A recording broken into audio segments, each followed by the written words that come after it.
Gauze, debout payé, le nouvel Attila, 2014. Pour Céline. Séphora, ma nièce chérie, le parfait parfum d'ici, Armand, ton papa Harry, ses mots jusqu'au paradis. Prologue. Nouvelle recrue. La longue file d'hommes noirs qui montent dans ces escaliers étroits ressemble à une cordée inédite à l'assaut du K2, le redoutable sommet de la chaîne himalayenne. L'ascension est rythmée par le seul bruit des pas sur les marches. Les escaliers sont raides, les genoux montent haut. 9 marches, un palier, plus 9 marches supplémentaires font un étage. Les pas sont feutrés par un épais tapis rouge déplié exactement au milieu d'une cage trop étroite pour laisser passer 2 hommes côte à côte. La cordée s'étire avec des étages et la fatigue. On entend souffler de temps en temps. Au 6e étage, le premier appuie sur le gros bouton d'un interphone cyclope surmonté de l'objectif noir d'une caméra de surveillance. Le grand bureau où tout le monde se retrouve en sueur est un open space. Aucune cloison n'arrête le regard, jusqu'à une cage de verre sur laquelle 2 lettres marquent le territoire du mâle dominant des lieux. DG. Une baie vitrée offre gracieusement la vue sur les toits de Paris. Distribution de formulaires, à tour de bras. Ici, on recrute. On recrute des vigiles. Protect 75 vient d'obtenir de gros contrats de sécurité pour diverses enseignes commerciales de la région parisienne. Son besoin en main-d'œuvre est immense et urgent. Le bruit s'est très vite répandu dans la communauté africaine. Congolais, Ivoiriens, Maliens, Guinéens, Béninois, Sénégalais, etc. L'œil exercé identifie facilement les nationalités par le seul style vestimentaire. La combinaison Polo Jean Levi's 501 des Ivoiriens. Le blouson cuir noir trop grand des Maliens. La chemise rayée fourrée près du ventre des Béninois et des Togolais. Les superbes mocassins toujours bien cirés des Camerounais. Les couleurs improbables des Congolais de Brazza et le style outrancier des Congolais de Stanley. Dans le doute, c'est l'oreille qui prend le relais, car dans la bouche d'un Africain, les accents que prend la langue française sont des marqueurs d'origine aussi fiables qu'un chromosome 21 en trop pour identifier le mongolisme ou une tumeur maligne pour diagnostiquer un cancer. Les Congolais modulent, les Camerounais chantonnent, les Sénégalais psalmodient, les Ivoiriens saccadent, les Béninois et les Togolais oscillent, les Maliens patinent et grisent. Chacun sort les quelques papiers demandés pour l'entretien d'embauche, les pièces d'identité, le classique CV et le CQP, une sorte d'autorisation administrative de travailler dans les métiers de la sécurité. Ici, on lui affuble le titre pompeux de diplôme. Il y a aussi la fameuse lettre de motivation. Intégrer une équipe dynamique, s'inscrire dans un projet de carrière ambitieux, mettre en adéquation sa formation et ses compétences, veuillez agréer monsieur, sentiment distingué, expression de ma plus haute considération, etc. Les circonlocutions moyenâgeuses et les phrases lèche-cul des lettres de motivation font sourire en un tel lieu et dans de telles circonstances. Pour tous ici, il y a une très forte motivation, même si elle est différente selon le côté de la baie vitrée où l'on se trouve. Pour le mâle dominant, dans la cage au fond de l'open space, avoir le plus gros chiffre d'affaires possible, par tous les moyens. Caser le maximum de personnes possible est un de ces moyens-là. Pour la cordée noire de la cage d'escalier, sortir du chômage ou des emplois précaires, par tous les moyens. Vigile est l'un de ces moyens-là, relativement accessible. La formation est des plus minimalistes, aucune expérience n'est particulièrement exigée. Les regards sont volontairement bienveillants sur les situations administratives. Le profil morphologique est prétendument adéquat. Profil morphologique.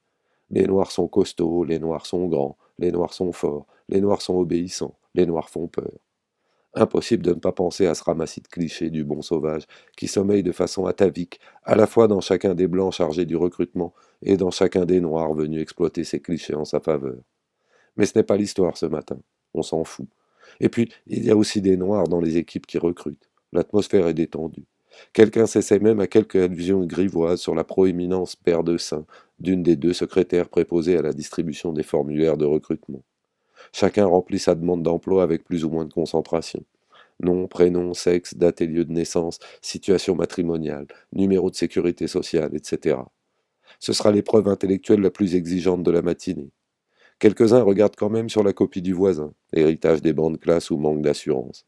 Quand on sort d'une longue période de chômage, on manque d'assurance. Des papiers circulent selon toutes les combinaisons possibles entre le groupe de négros et la secrétaire au gros néné.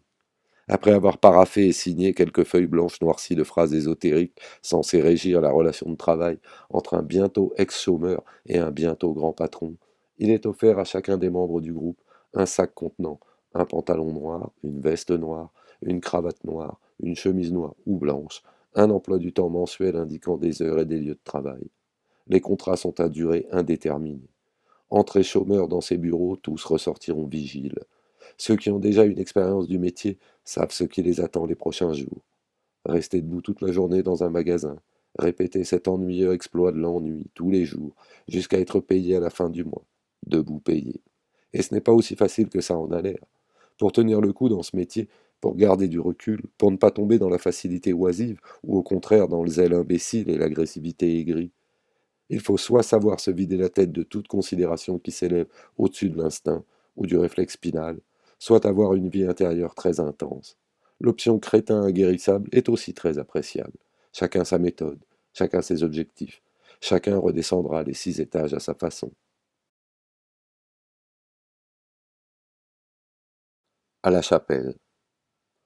Un bar tenu par un Kabyle, le magasin de vêtements d'un Chinois de Nankin, la boulangerie de la Tunisienne, la petite quincaillerie du Pakistanais, la bijouterie de l'Indien, un autre bar d'un autre Kabyle mais fréquenté par des Sénégalais, le taxiphone d'un Tamoul, re-quincaillerie pakistanaise, boucherie algérienne, re-magasin de vêtements d'un Chinois mais du Wenzhou, le magasin de friperie du Marocain, bar tabac chinois au Wenzhou, un restaurant turc à ne surtout pas confondre avec la sandwicherie kurde voisine, boucherie du Djourdjoura algérien, boutique des Balkans, épicier marocain, spécialiste de la cuisine africaine et antillaise, re-bar kabyle, mini-couloir de friperie du yougoslave antipathique, magasin d'électronique du coréen, cordonnerie topi du malien, quincaillerie du tamoul, re-épicerie marocaine, re-bar kabyle spécialisé en ivrogne, en phase pré-terminale, l'épicerie africaine du coréen, casino clandestin croate, coiffeur tamoul, coiffeur algérien, coiffeuse africaine d'origine ivoirienne, épicerie camerounaise, boutique antillaise d'objets ésotériques et de bois bandés, cabinet médical juif. Descendre la rue du Faubourg du Temple ressemble à une promenade sur une tour de Babel abattue par des artificiers et couchée dans le sens Belleville-Place de la République. Et si le trésor caché des Templiers, c'était cette incroyable diversité d'origine et de culture dans les faubourgs de leurs anciens QG. Au niveau du métro Goncourt, l'avenue Parmentier trace la perpendiculaire. L'ambiance y est plus parisienne, plus française, plus occidentalement homogène, plus normale. Bar à bobos, caisse d'épargne, boulangerie à l'ancienne avec de vraies bonnes baguettes enfarinées. Le Crédit Lyonnais, pizzeria italienne, le Crédit Agricole, revendeur Apple, librairie papeterie, BNP Paribas, restaurant référencé dans le Michelin et le Hachette. Le Crédit Mutuel, spécialiste de l'acoustique, la Société Générale, lycée à nom et prénom de défunts. HSBC, banque suisse, magasin de chaussures de grande pointure, le Crédit Lyonnais. 2 écoles primaires avec liste d'enfants déportés pendant la guerre. Piscine municipale. Se dirigeant vers l'est, on finit par tomber sur la mairie du 11e arrondissement, avec ses ors et le drapeau tricolore au sommet de son toit d'ardoise noire, indiscutablement une bâtisse de la République de France. À partir de là, pour Ossiri, se rendre à la boutique Camailleux, rue du Faubourg Saint-Antoine, ressemble à un voyage dans le temps. Du temps de la chapelle, Cassoum et lui avaient arpenté toutes les rues du quartier comme des géomètres, systématiquement. Jusqu'à l'ombre des petites fesses dorées de l'ange du totem de la place de la Bastille, cette partie du 11e arrondissement était, avec les Champs-Élysées, un des grands amusodromes de Paris. Des bars branchés, des bars concept, des restaurants exotiques de toute latitude terrestre, des lounges, des clubs select, des night-clubs, des bars dancing, des petites salles de concert, etc. Attiraient foule tous les soirs, surtout le week-end. Dans un style moins divertissant, ce quartier concentrait le plus grand nombre d'ateliers de vêtements exclusivement tenus par des Chinois. Dans des locaux mal aérés, des pièces aveugles, des arrière-cours sombres, des patios transformés, des atriums modifiés, des halls aménagés, des armées de Chinois, majoritairement sans papier, travaillaient nuit et jour à rembourser les dettes de leurs passeurs. À part le pétaradant jour du Nouvel An en chinois, ils ne connaissaient ni repos ni vacances. Les patrons chinois gagnaient beaucoup à avoir de tels employés modèles, top modèles même. Les coûts de production des habits à la mode étaient très bas dans un pays où les niveaux de vie et de consommation étaient élevés. Avoir dans Paris même de nombreux travailleurs qualifiés, sous-payés, non syndiqués et corvéables à volonté, cela s'appelait une délocalisation locale. Grande prouesse capitalistique pour des Chinois. Ainsi, les fêtards du quartier de la Bastille étaient les rares privilégiés de France à pouvoir vomir leur trop-plein d'alcool devant les portes cochères, passait par des ouvriers fabriquant les fringues empuanties de fumée, dans lesquelles ils avaient trépidé, dansé et transpiré toute la nuit. Le spectacle des fêtards défraîchis du petit matin, surtout le dimanche, faisait partie des moments de partage que Kassoum et Ossiri appréciaient le plus. Pour laisser la place à Zandro, le physionomiste de la chapelle des Lombards, un des nightclubs les plus courus de Bastille, ils étaient obligés de se réveiller aux aurores et de quitter le petit studio qu'ils avaient naturellement surnommé La Chapelle parce qu'il était juste au-dessus de la boîte de nuit. Comme ils n'avaient pas tous les jours du travail et ne savaient pas toujours où aller si tôt le matin, ils finissaient la nuit avec les derniers fêtards. Osseri et Kassoum étaient frais et lucides. Les festoyeurs attardés étaient fatigués, ivres ou drogués. Kassoum, dans ses vieux réflexes d'enfant du ghetto de Trècheville, ne pouvait pas s'empêcher de penser que tous ces dandys, dandinants, étaient des proies faciles à alléger de quelques bijoux et monnaies de la soirée. Il en avait une grande expérience abidjanaise. Mais cet Ossiri semblait deviner toutes ses pensées, et un seul de ses regards le recadrait. Laisse le travail des vautours aux vautours. Il lui disait souvent. Alors Kassoum se contentait de la place de premier choix qu'ils avaient pour contempler et rire du cirque parisien et banlieusard en fin de soirée. Et même le jour où cette fille totalement ivre lui avait plongé dessus en criant take me, take me. Ossiri était resté inflexible. Pourtant son sac à main entr'ouvert bâillait sur une liasse de billets bleus de 20 € qui semblait crier à Kassoum de leur accorder un asile plus serein dans ses poches à lui. Il n'avait pas vu une seule pièce d'euro depuis une semaine. Et ce sac entr'ouvert, même Fologo, le voleur à la tire le plus maladroit de tout le colosse à Trècheville, pouvait l'alléger sans attirer l'attention. Casse, laisse le travail des vautours aux vautours, au Syrie. Take me, la fille. Mais là, vraiment, c'est abusé. Elle se livre elle-même, sur ballon qui vient de l'adversaire. Il n'y a pas hors-jeu au Syrie. Casse. Take me, take me. Qu'est-ce qu'elle raconte? Elle dit de la prendre. Je te jure qu'elle me nargue. Tu la touches, tu ne me connais plus. Take me, espèce de fils de riche. Espèce de fils de riche, était la phrase de capitulation de Kassoum, chaque fois qu'il s'opposait sur la manière de gagner sa vie en temps difficile. Quand la fille s'était mise à vomir sur son blouson d'abord, puis sur ses chaussures, Kassoum avait décidé de réveiller le ghetto en lui pour balancer à cet ivrogne un piton, un coup de tête vif, bien placé, bien senti, un gaillard coup de tête, un de ceux qui avait fait sa réputation et qui faisait tout le colosse redouter les corps à corps contre lui.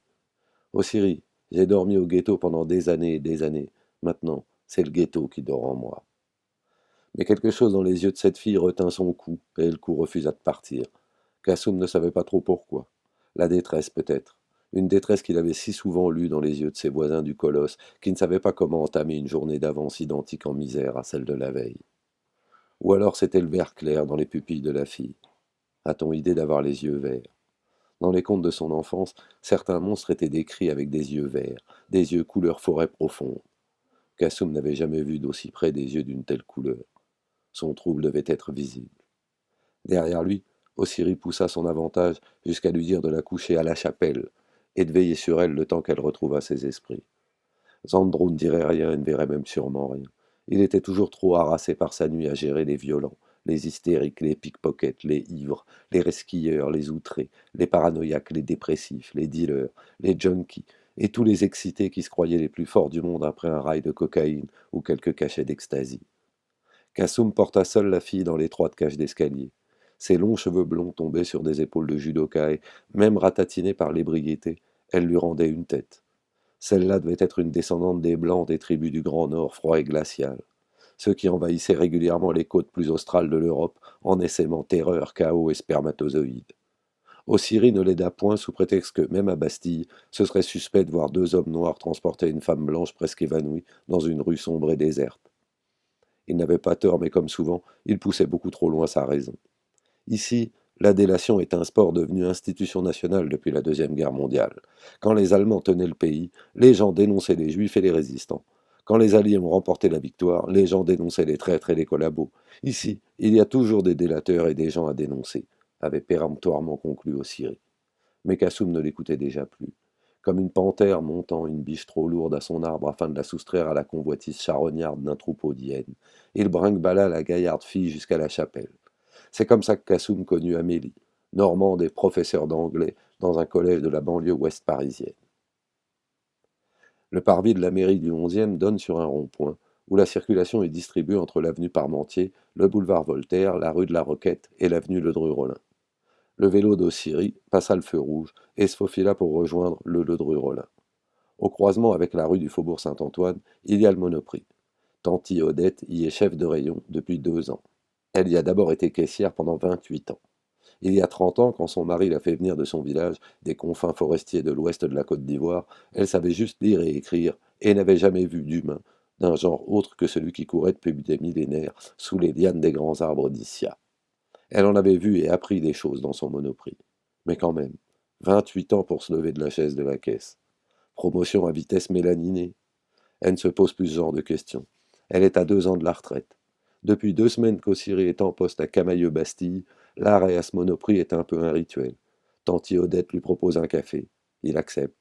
Ils vont dans la salle de pause. Il lui demande des nouvelles de Ferdinand. Elle les donne dans des phrases sobres. Elle lui demande des nouvelles d'Angela. Il les invente dans des phrases lyriques mélangées à des nouvelles générales du pays. Elle rit. Elle rit beaucoup quand il lui parle. Puis il prend congé en disant qu'il va être en retard. Elle l'accompagne et, dans les rayons, elle ne manque pas de le présenter comme son fils lorsqu'une vieille collègue des années 80 passe par là. Une bise, et Ossiri détache son vélo du panneau Interdiction de stationner. Camailleux n'est plus loin. Il marche.